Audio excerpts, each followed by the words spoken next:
Item ಯಾವುದೇ ಇರಲಿ try ಮಾಡಿ ಆಚಿ ಚಿಕನ್ ಮಸಾಲಾ. ಇದೇ ವಿಚಾರಕ್ಕೆ ಸಂಬಂಧಪಟ್ಟಂತೆ ಡೀಟೇಲ್ಸ್ ಕೊಡ್ತಾರೆ ನಮ್ಮ ಡಿಜಿಟಲ್ ಎಡಿಟರ್ ದಿಲೀಪ್. ನೇರ ಸಂಪರ್ಕದಲ್ಲಿ ಜಾಯಿನ್ ಆಗಿದ್ದಾರೆ. ದಿಲೀಪ್, ಈಗ ಪಶ್ಚಿಮ ಬಂಗಾಳನೂ ಆಯಿತು ಆರಾಮಾಗಿ, ಇತ್ತ ತಮಿಳುನಾಡು ಆಯಿತು. ಬಟ್ ತಮಿಳುನಾಡಿಗಿಂತ ಭಿನ್ನವಾಗಿರೋದು ಇಲ್ಲಿ ಬಹುಮತ ಸಾಬೀತಾಗಿದೆ. ಆದರೂ ಕೂಡ ಒಬ್ಬ ಮುಖ್ಯಮಂತ್ರಿ ಯಾರು ಅಂತ ಚಾಯ್ಸ್ ಮಾಡೋದಕ್ಕಾಗ್ತಾ ಇಲ್ವಲ್ಲ ಕಾಂಗ್ರೆಸ್ ಕಡೆಯಿಂದ. ಏನು ನಡೀತಾ ಇದೆ ಕೇರಳದಲ್ಲಿ? ಖಂಡಿತ ರಾಮ್, ಏನಂದರೆ ಪಶ್ಚಿಮ ಬಂಗಾಳದಲ್ಲಿ BJP ದಿಗ್ವಿಜಯವನ್ನು ಸಾಧಿಸ್ತು. ಎಲ್ಲರ ನಿರೀಕ್ಷೆಯಂತೆ ಸುವೇಂದು ಅಧಿಕಾರಿ ಅವರು ಪಶ್ಚಿಮ ಬಂಗಾಳದ CM ಆದರು. ಇನ್ನು ತಮಿಳುನಾಡು ಭಾರಿ ಒಂದು ಅಗ್ಗಜಗ್ಗಾಟದ ನಡುವೆ 107 ಸ್ಥಾನಗಳನ್ನು ಗಳಿಸಿದ್ದ ವಿಜಯ್ ಅವರು ಪ್ರಾದೇಶಿಕ ಪಕ್ಷಗಳನ್ನು ಮತ್ತು ಕಾಂಗ್ರೆಸ್ ಪಕ್ಷ ಸಪೋರ್ಟ್ನೊಂದಿಗೆ ಇವತ್ತು CM ಆಗಿ ಪ್ರಮಾಣ ವಚನ ಸ್ವೀಕರಿಸಿದ್ದಾರೆ. ಇತ್ತ ಅಸ್ಸಾಂನಲ್ಲಿ ನೋಡೋದಾದರೆ ಹಿಮಂತ ಬಿಸ್ವ ಸರ್ಮಾ ಮತ್ತೆ ಭಾರಿ ಬಹುಮತವನ್ನು ಗಳಿಸಿದ್ದಾರೆ. ಅವರು ನಾಳೆ ಅಥವಾ ನಾಡಿದ್ದು ಅವರು CM ಆಗಿ ಪದಗ್ರಹಣ ಮಾಡಲಿದ್ದಾರೆ. ಇತ್ತ ಪುದುಚೇರಿನಲ್ಲೂ ಕೂಡ NDA ಮತ್ತೆ ಸರ್ಕಾರ ಬರೋದ್ರಲ್ಲಿ ಯಾವುದೇ ಸಂಶಯ ಇಲ್ಲ. ಕೇರಳದ್ದು ಹೇಳಬೇಕು ಅಂದರೆ ಅಂತಿಮವಾಗಿ ಒಂದು ರೀತಿಯಾದಂತಹ ಕಾಂಗ್ರೆಸ್ ಪಕ್ಷದ ನಾಯಕತ್ವದಲ್ಲಿ ಆಗ್ತಿರುವಂಥ ಗೊಂದಲಗಳಿಗೆ ಕೇರಳ ಅತಿ ದೊಡ್ಡ ಸಾಕ್ಷಿಯಾಗಿದೆ. ಯಾಕೆಂದರೆ LDF ವಿರುದ್ಧ ಆಡಳಿತಾರೂಢ LDF ಏನಿತ್ತು, ಕಳೆದ 2 ಅವಧಿಯಲ್ಲಿ ಸರ್ಕಾರ ನಡೆಸಿತ್ತು 10 ವರ್ಷಗಳ ಕಾಲ. LDF ವಿರುದ್ಧ ಸಹಜವಾಗಿಯೇ ಒಂದು ರೀತಿಯಾದಂಥ ಆಡಳಿತ ವಿರೋಧಿ ಅಲೆ ಇತ್ತು. ಹಾಗೆ ನೋಡಿದ್ರೆ ಒಂದು ಸತಿ LDF, ಇನ್ನೊಂದು ಸತಿ UDF, ಆ ರೀತಿ ಸರ್ಕಾರ ಬರ್ತಿತ್ತು ಕೇರಳದಲ್ಲಿ.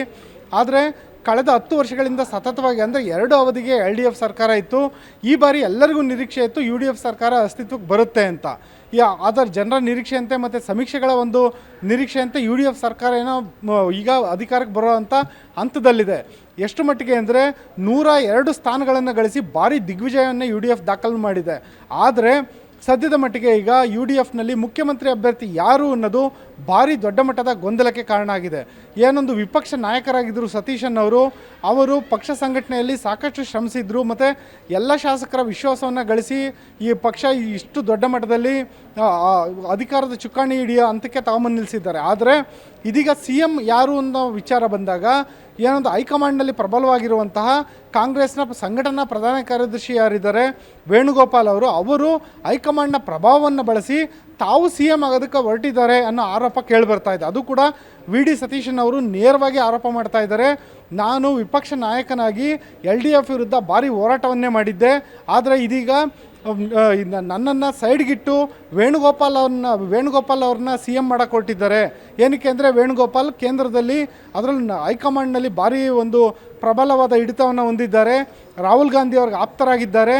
ಜೊತೆಗೆ ವೇಣುಗೋಪಾಲ್ ಅವರು ತಮ್ಮ ಹೈಕಮಾಂಡ್ ಅನ್ನೋ ಪ್ರಭಾವವನ್ನು ಬಳಸಿಕೊಂಡು ಏನೊಂದು ನಮ್ಮ UDFನ ಶಾಸಕರೇನಿದ್ದಾರೆ, ಕೇರಳ ಕಾಂಗ್ರೆಸ್ ಶಾಸಕರೇನಿದ್ದಾರೆ, ಅವರನ್ನು ಸೆಳೆಯೋದಕ್ಕೆ ಪ್ರಯತ್ನ ಪಡ್ತಿದ್ದಾರೆ, ಅವ್ರ ಮೇಲೆ ಒತ್ತಡ ಹಾಕುವಂಥ ಕೆಲಸ ಮಾಡ್ತಿದ್ದಾರೆ ಅಂತ VD ಸತೀಶನ್ ಗಂಭೀರ ಆರೋಪವನ್ನು ಮಾಡಿದ್ದಾರೆ.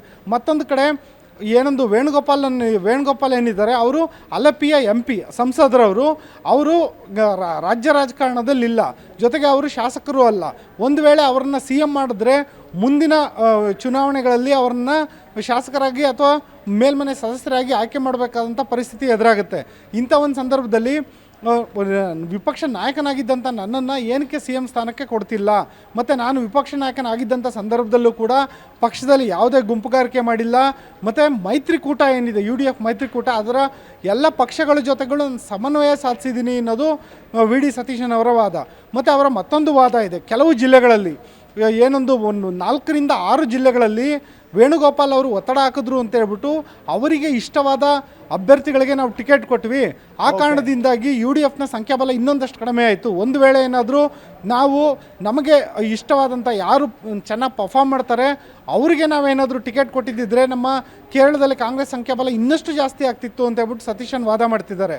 ಇವೆಲ್ಲದ್ರ ಮಧ್ಯೆ ರಾಹುಲ್ ಗಾಂಧಿ ಅವರ ನಿಲುವೇನು ಅಂತ ಕೇಳಿದ್ರೆ, ರಾಹುಲ್ ಗಾಂಧಿ ಅವರು ಸಹಜವಾಗಿಯೇ ವೇಣುಗೋಪಾಲ್ ಅವ್ರ ಪರ ಇದ್ದಾರೆ ರಾಹುಲ್ ಗಾಂಧಿ ಅನ್ನೋ ಮಾತಿದೆ. ಜೊತೆಗೆ ಬೇರೆ ಕೇರಳ ಕಾಂಗ್ರೆಸ್ ನಾಯಕರನ್ನು ಅವರು ದಿಲ್ಲಿಗೆ ಕರೆಸಿಕೊಂಡು ಅವರ ಮನವೊಲಿಕೆ ಮಾಡೋ ಸಾಧ್ಯತೆ ಇದೆ ಅಂತಲೂ ಮಾತು ಕೇಳಿ ಬರ್ತಾ ಇದೆ. ಇದೆಲ್ಲದ್ರ ನಡುವೆ ಏನೊಂದು UDFನ ಅಂಗಪಕ್ಷ ಆಗಿರುವಂಥ ಅತ್ಯಂತ ದೊಡ್ಡ ಪಕ್ಷ ಮುಸ್ಲಿಂ ಲೀಗಲ್ಲಿ 22 ಮಂದಿ ಶಾಸಕರಿದ್ದಾರೆ. ಇಡೀ ಮುಸ್ಲಿಂ ಲೀಗ್ ಇವಾಗ ಸತೀಶನ್ ಅವರ ಬೆಂಬಲಕ್ಕೆ ನಿಂತಿದೆ. ಹಾಗಾಗಿ ಈಗ ಕೇರಳ ಕಾಂಗ್ರೆಸ್ನಲ್ಲಿ ವೇಣುಗೋಪಾಲ್ ವರ್ಸಸ್ ಸತೀಶನ್ ಅನ್ನೋ ರೀತಿಯಾದಂಥ ಸನ್ನಿವೇಶ ನಿರ್ಮಾಣ ಆಗಿದೆ. ಕಾಂಗ್ರೆಸ್ ಹೈಕಮಾಂಡ್ ಏನೋ ವೇಣುಗೋಪಾಲ್ ಅವ್ರ ಪರ ವಾಲಿದೆ ಅಂತ ಮೇಲ್ನೋಟ ಕಂಡು ಬರ್ತಿದೆ. ಆದರೆ ತಳಮಟ್ಟದ ರಾಜ್ಯ ಮಟ್ಟದ ನಾಯಕರಾದ ಸತೀಶನ್ ಅವರು ಈಗ ಹಂತದಲ್ಲಿ ಏನು ಮಾಡ್ತಾರೆ, ಪಕ್ಷದಿಂದ ಬಂಡಾಯ ಏನಾದರೂ ಎದ್ದೇಳೋ ಚಾನ್ಸಸ್ ಇದೆಯಾ? ಈ ಎಲ್ಲ ರಾಜಕೀಯ ಸಮೀಕರಣಗಳು ಈಗ ಕೇರಳದಲ್ಲಿ ಕೇಳಿ ಬರ್ತಾ ಇದೆ ರಾಮ್. ಥ್ಯಾಂಕ್ ಯು ದಿಲೀಪ್ ತಮ್ಮೆಲ್ಲ ಮಾಹಿತಿ